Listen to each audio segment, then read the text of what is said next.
महादेव भंडारी साहेब, माझा तुम्हाला थेट सवाल आहे, आत्ताचा जो पहलगामचा जो हल्ला झालेला आहे, 28 लोक जी मारली गेली, तो हल्ला आता मोदी सरकारने घडवून आणला का?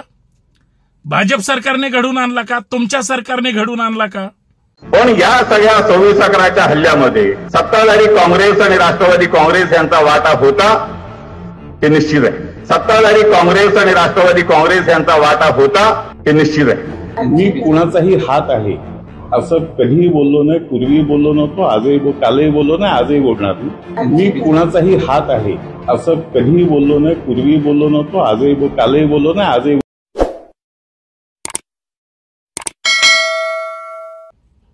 जम्मू काश्मीरमध्ये पहलगाम या भागामध्ये जो अतिरेकी हल्ला झाला आणि त्याच्यामध्ये ज्या 28 लोकांचे प्राण गेले, मला त्या भाजपच्या वाचाळवीर वक्त्यांना प्रवक्त्यांना प्रश्न विचारायचा आहे, खास करून त्या महादेव भंडारींना. त्यांनी काही दिवसापूर्वी जो 26 अकराचा हल्ला होता त्यावेळेच्या तत्कालीन सरकारने तो केला होता असा त्यांचा आरोप होता. मग महादेव भंडारी साहेब, माझा तुम्हाला थेट सवाल आहे, आत्ताचा जो पहलगामचा जो हल्ला झालेला आहे, 28 लोक जी मारली गेली, तो हल्ला आता मोदी सरकारने घडवून आणला का? भाजप सरकारने घडवून आणला का? तुमच्या सरकारने घडवून आणला का? आता तुम्ही दुसऱ्याला नावं ठेवत होता, आता तुमच्या सरकारमध्ये हल्ला झालाय आणि निष्पाप पर्यटक मारली गेली. हो, या हल्ल्याची जबाबदारी सरकारची आहे का? माझा थेट महादेव भंडारींना प्रश्न आहे.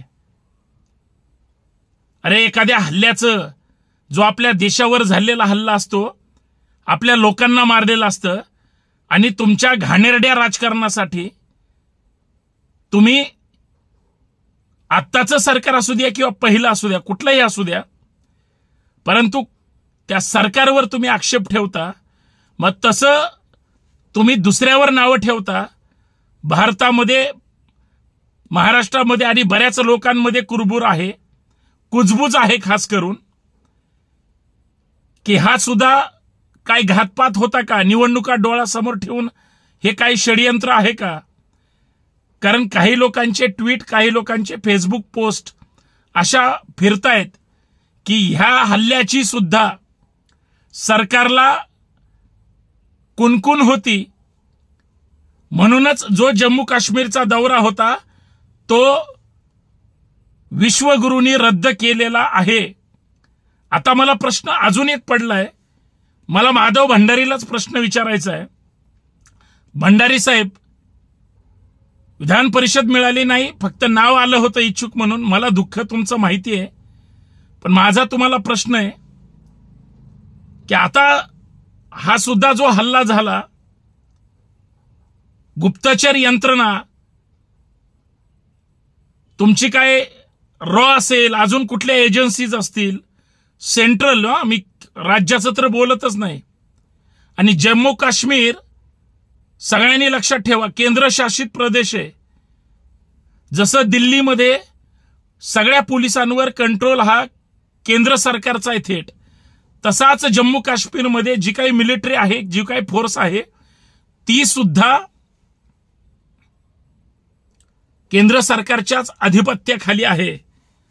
तरी सुद्धा केंद्र सरकार अपयशी ठरलंय का? गृह विभाग अपयशी ठरलाय का? उत्तर द्या महादेव भंडारी, माझा थेट प्रश्न आहे. कारण महादेव भंडारींनीच मागच्या हल्ल्याला स्वतःला प्रसिद्धी झोचात आणण्यासाठी काय झालंय, हे प्रवक्ते जे सत्ताधारी, नवीन प्रवक्त्यांनी ताबा मारल्यामुळं जुने जे हे होते ते आडगळीला पडले. आडगळीला जे जे पडलेले आहेत त्यांना काहीतरी चमकोगिरी करायची. आता माझा भंडारींना प्रश्न आहे, तुम्ही सांगा, केंद्रीय गृहमंत्री निष्क्रिय ठरले का? केंद्रीय गृह विभाग निष्क्रिय ठरला का? जम्मू काश्मीर पोलीस निष्क्रिय ठरली का? सीआरपीएफ असेल किंवा जी काही यंत्रणा तिथं आहे ती सगळी अपयशी ठरली का? शेवटी बळी कुणाचा देणार? आणि ज्या घाणेरड्या पद्धतीनं सध्या महाराष्ट्रात आणि संपूर्ण देशात धर्माचं राजकारण सुरू आहे, हिंदू अर्थात हिंदू सगळे कुणाला टार्गेट करत नाहीत, हिंदुत्ववादी ज्या पद्धतीनं मुस्लिमांना टार्गेट करतात गावखेड्यामध्ये गल्लीबोळांमध्ये, तसंच मुस्लिम सुद्धा त्याच पद्धतीनं त्यांना उत्तर देण्याचा प्रयत्न करतात, परंतु ते अल्पसंख्याक आहेत. याच्या बातम्या ज्या काही मीडियाद्वारे प्रसिद्ध होत्या, मग ते शत्रू राष्ट्रातले मात्र त्याच पद्धतीनं मग हिंदूंना जर टार्गेट करत असतील तर आमच्यासारख्या सर्वसामान्य गोरगरीब जे हिंदू म्हणून जगतायत, विनाकारण त्यांचा बळी दिला जातोय का नाही तुमच्या धार्मिक धर्मांध राजकारणामुळे, याचं उत्तर महादेव भंडारी देणार आहेत की नाही, थेट प्रश्न आहे माझा.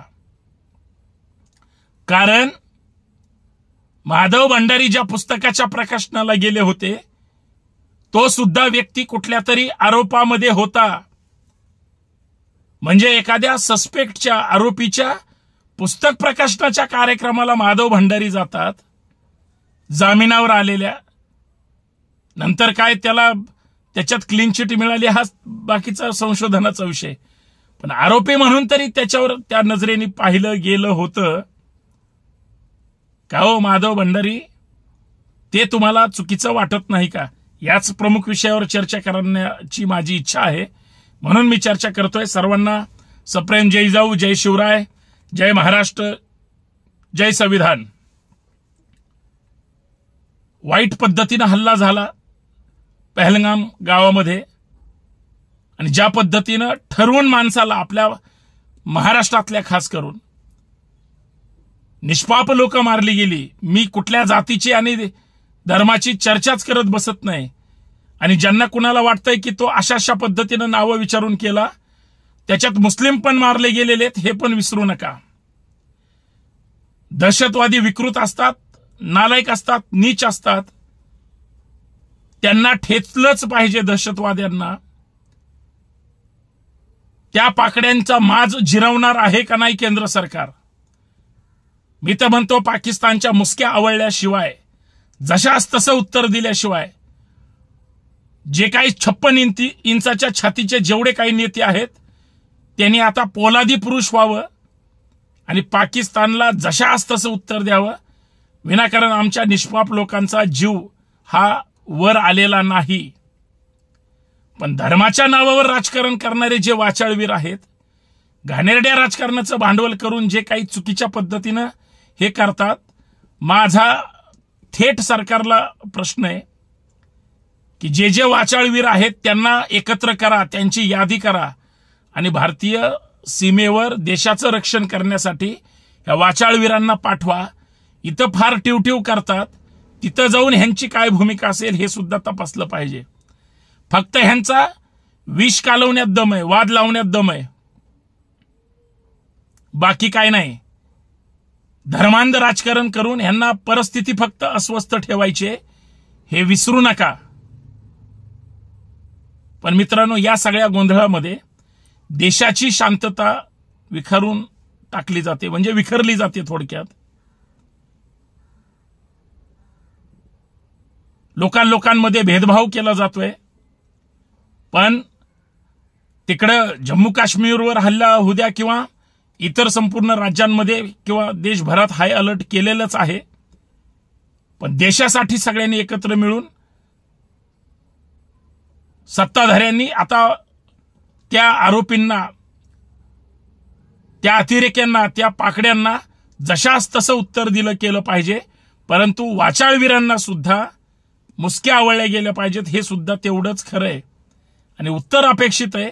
म्हणून मला बोलावं वाटलं. बाकी काय कायद्याने होणार आहे आणि जे काही सरकार करणार आहे ते तुम्हाला आम्हाला कळेलच. कशा पद्धतीनं जशास तसं उत्तर देतं त्याची आपण वाट पाहू. शेवटी निष्पाप लोक गेलेत, त्यांना भावपूर्ण श्रद्धांजली.